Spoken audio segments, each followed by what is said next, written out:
Hello student, welcome to online study of Ashadeep International School.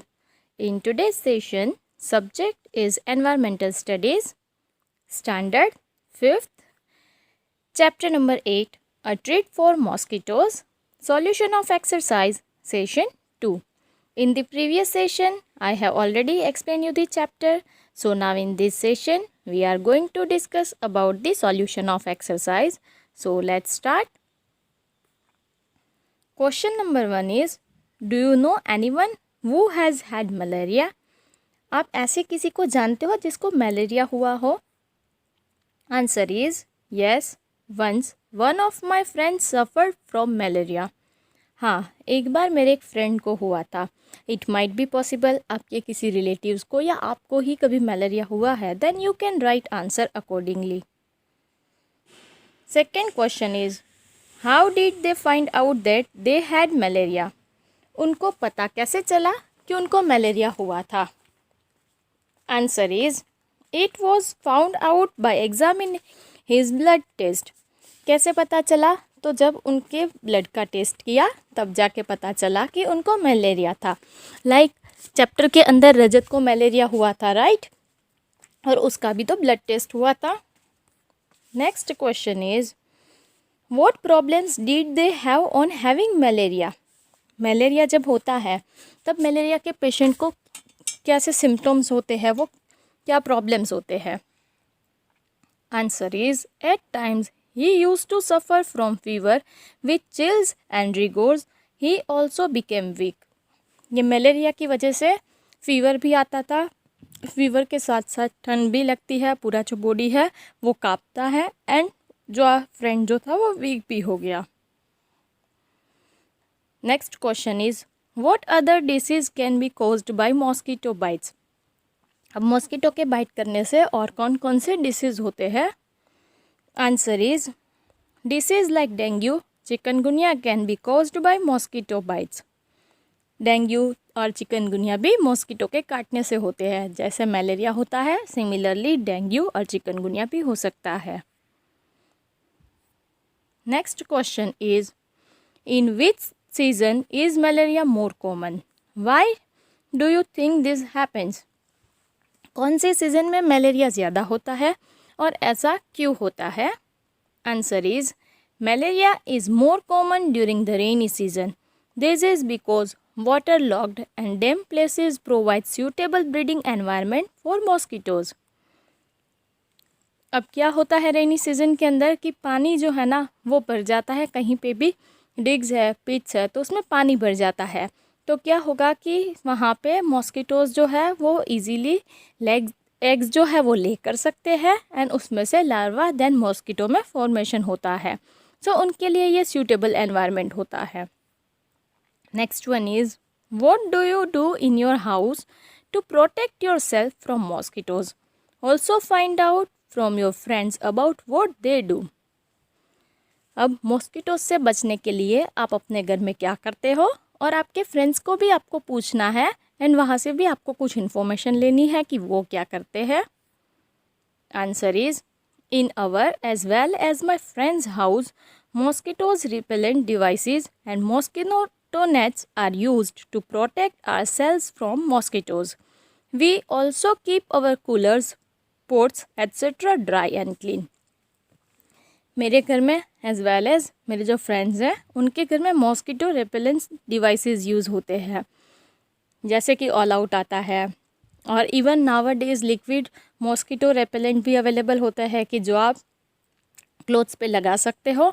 Even Odomos जैसे कुछ readymade tubes भी आती है, क्रीम्स आते हैं जिसको हम लगाते हैं तो मॉस्किटोज बाइट नहीं करते हैं. इवन हम क्या करते हैं कि कूलर, पोर्ट्स, इन सबको ड्राई एंड क्लीन रखते हैं ताकि उसके अंदर मॉस्किटोज ना हो. Next question is, look at the report of blood test given on the next page.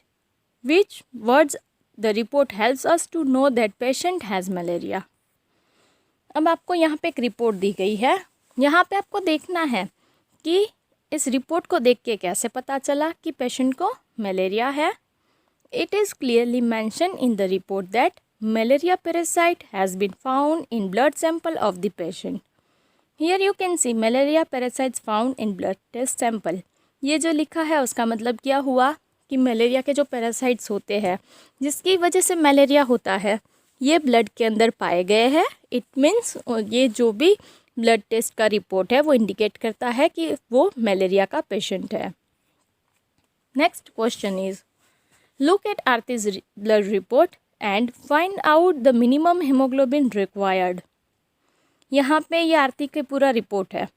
C as we have discussed in chapter, उसका स्टार्टिंग के अंदर जून में 8 ग्राम पर DL था and then 10.5 gram per DL था। Then उसके पास में देखोगे ना तो एक रेंज दी गई है 12 to 16 ग्राम पर DL। कितना होना चाहिए? 12 to 16 gram. It means minimum कितना हुआ? 12। So answer is minimum haemoglobin required is 12 gram per DL। Minimum 12 होना चाहिए, मैक्सिमम शुड बी 16।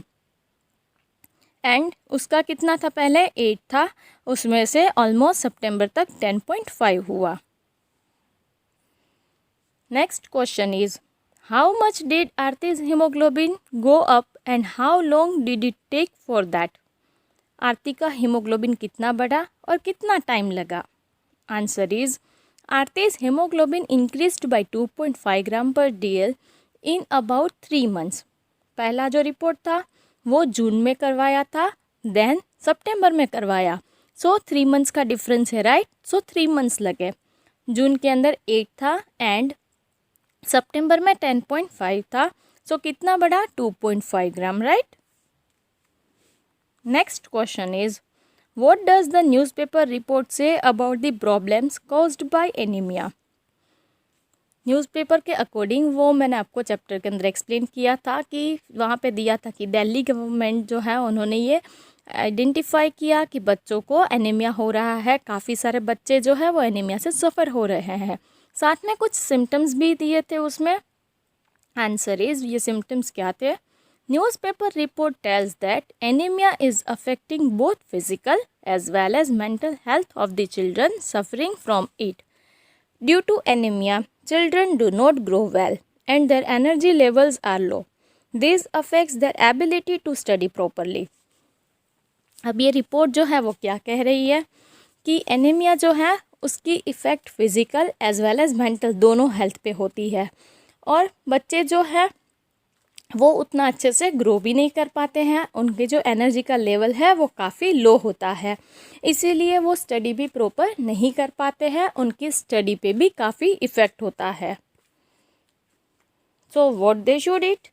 ये jaggery, amla and green leafy vegetables जो है they are rich source of iron. और ये एनीमिया जो है वो आयरन की डेफिशिएंसी से होता है। सो जिनको भी एनीमिया होता है उनको इस टाइप का फूड जो है वो कंज्यूम करना चाहिए। Next question is have you or anyone in your family ever needed to get a blood test? When and why? क्या आपने या आपकी फैमिली ने में से किसी ने भी कभी ब्लड टेस्ट करवाया है और अगर करवाया है तो क्यों करवाया है?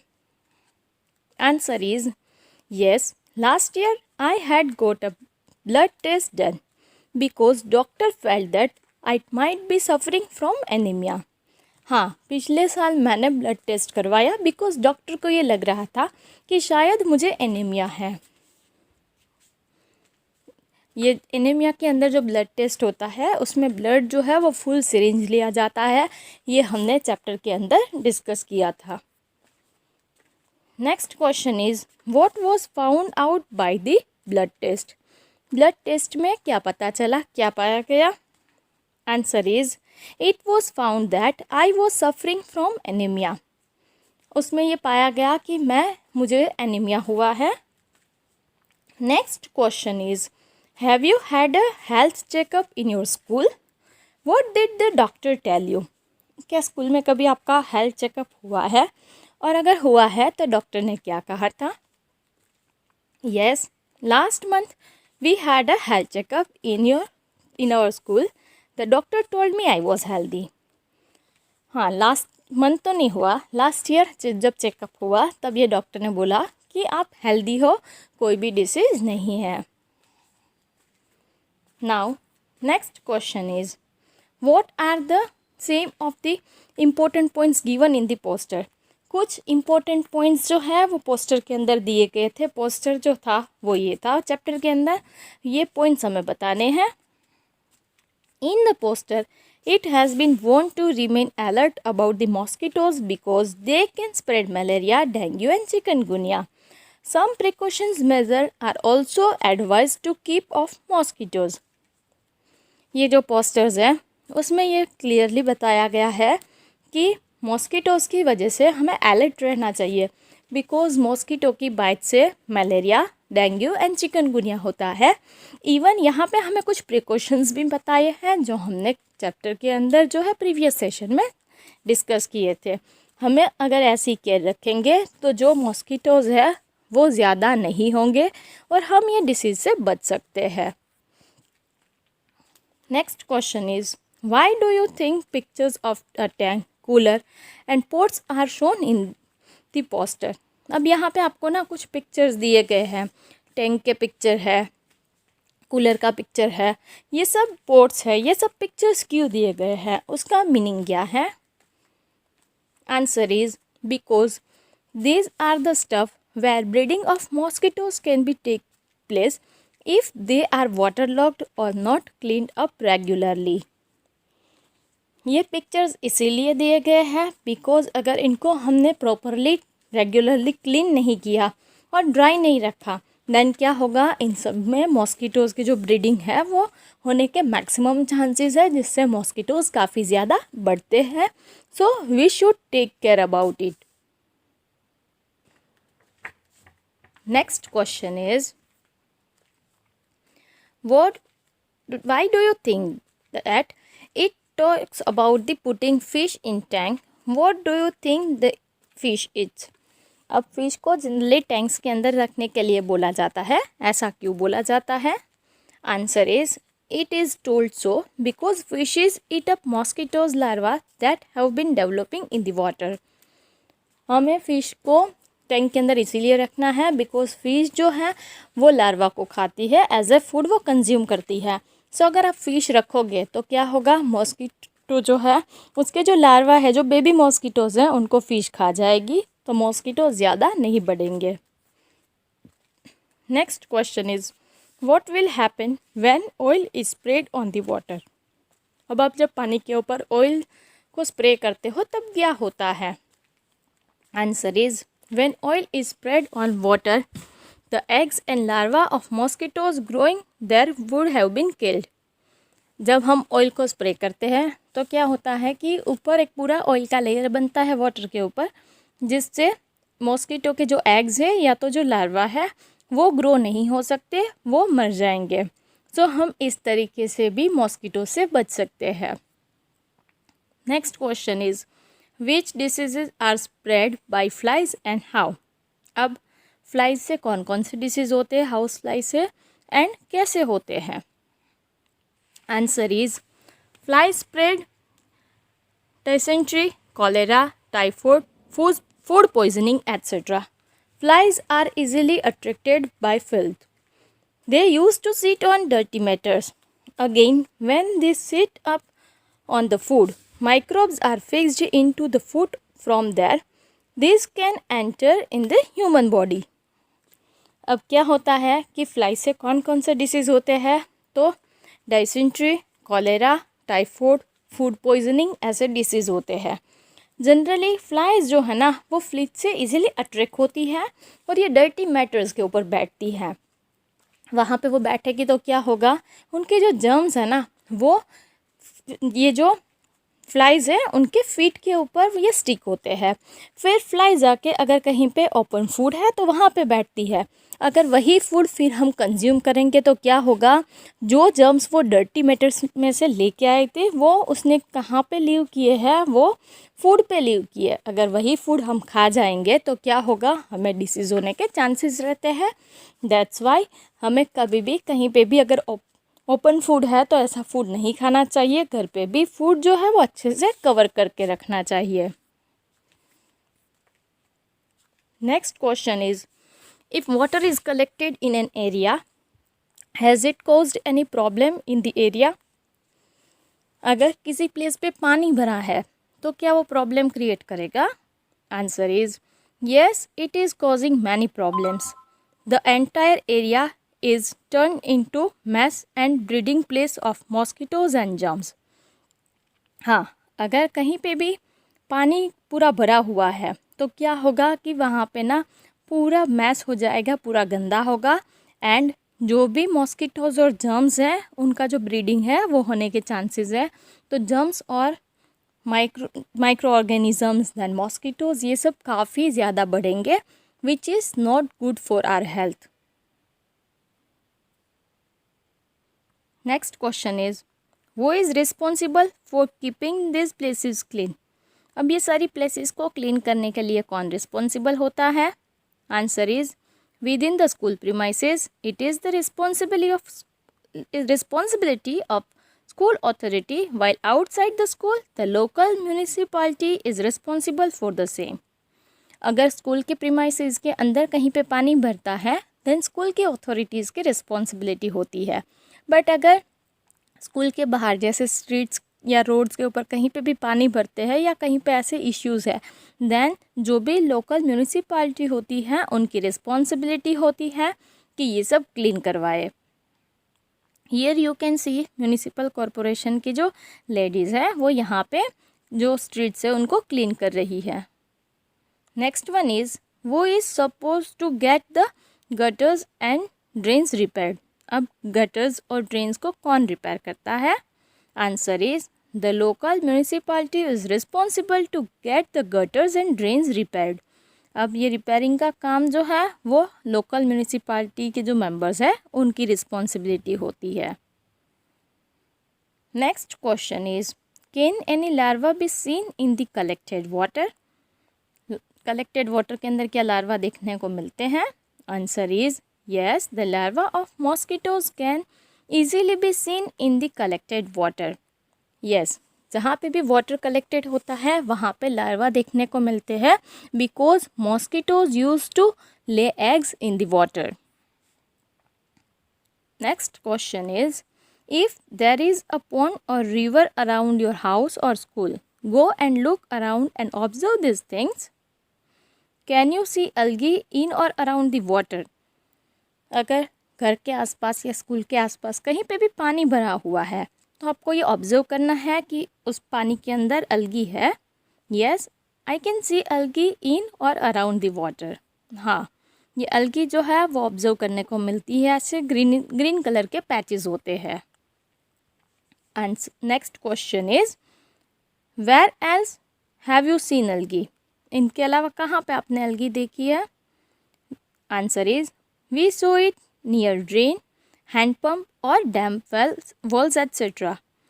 अब डैम वॉल्स है, हैंड पंप है या तो कहीं पे ड्रेनेज सिस्टम है जहाँ पे जनरली मॉइस्चर कंटेंट ज़्यादा होता है. अगर वो जगह पे पानी भरा हुआ है या तो वो गीला रहता है देन वहाँ पे अलगी जो है वो इजीली ग्रो होती है एंड वहाँ पे अलगी देखने को मिलती है. Next question is Are there plants growing on the side or in water? Find out their names. अब आपने जहाँ पे पानी भरा हुआ देखा उसके आसपास कहीं पे प्लांट्स थे और अगर थे तो उनके नाम बताने हैं. Yes, there are some small plants growing around the side or in the water. Water lilies, lotus are found in water. यहाँ पे भी आप देख सकते हो कुछ ग्रास है, इवन प्लांट्स भी ग्रो होते हैं and water lily and lotus जैसे जो प्लांट्स है जो पानी में होते हैं. Next question is do you think these were planted by someone or did they grow on their own. यहाँ पे कोई उनको स्पेशली उनका प्लांटेशन करने गया होगा या खुद से वो ग्रो हुए होंगे. Answer is yes, they grow on their on. वहाँ पे कोई प्लांटेशन करने नहीं जाता है. यू हैव ऑलरेडी स्टडीड कि सीड्स जो है ना वो विंड, एयर, वाटर, इंसेक्ट्स इन सब के थ्रू ट्रैवल करते हैं और जहाँ पे भी वो एक जगह पे पहुँचते हैं जहाँ पे जो सॉइल या तो वाटर जो है वो उनको क्लाइमेटिक कंडीशन अप्रोप्रिएट लगती है वहाँ पे वो ग्रो भी होते हैं. Next question is what else can you see in the water. Make a list. पानी के अंदर और क्या देखने को मिलता है वो लिस्ट बनाती है। Besides algae, small fishes, frogs, larvae, floating insects and mosquitoes are also seen. क्या क्या देखने को मिलता है? फिशेज, फ्रॉग्स, लार्वा, बहुत सारे फ्लोटिंग इंसेक्ट्स भी होते हैं, मॉस्किटोज भी होते हैं, ये सब भी आपको देखने को मिलते हैं। Next question is what can you do so that mosquitoes do not breed in your house, school and neighbourhood. आप ऐसा क्या कर सकते हो जिससे आपके स्कूल के आसपास या घर के आसपास कहीं पे भी मॉस्किटोज जो है उसका ब्रीडिंग ना हो। Answer is this can be done by, कैसे हम कर सकते हैं? Not allowing the area around us to get water logged. अब हम ऐसा आसपास कोई एरिया नहीं रखेंगे जहाँ पे पानी भर सकता है। Why? Because we know that mosquitoes use to lay eggs in the water. अगर हमने पानी भर के रखा तो वहाँ पे वो एग्स को ले करेंगे, उसमें से फिर लार्वा बनते हैं, देन मॉस्किटोज में कन्वर्ट होते हैं। सो फर्स्ट स्टेप कि हमें कहीं पे पानी नहीं भरने देना है। Next, regularly cleaning the coolers and water tanks. हमें जो भी कूलर्स है, वाटर के टैंक्स हैं, उनको अच्छे से क्लीन करके रखना है। And next is spray kerosene if water has collected at some places. अगर कहीं पे पानी भरा भी है तो हम उसके ऊपर केरोसिन जो है उसको स्प्रे करेंगे, ताकि क्या होगा कि जो भी मॉस्किटोज़ के अगर बाई चांस वहाँ पे एग्स है या तो लार्वा है तो वो मर जाएंगे और मॉस्किटो ज़्यादा नहीं बढ़ेंगे। Next is cultivating fishes in nearby ditches, pits, ponds etcetera. हमें जहाँ पे भी पॉन्ड्स पे अगर बहुत सारे मॉस्किटोज़ होते हैं तो वहाँ पे फ़िश का कल्टीवेशन करना चाहिए, बिकॉज़ फ़िश जो है वो लार्वा को एज वेल एज मॉस्किटो के एग्स को खा जाती है। सो मॉस्किटोज़ है वो ज़्यादा नहीं बढ़ेंगे। Here we have completed discussion of entire exercise. Thank you.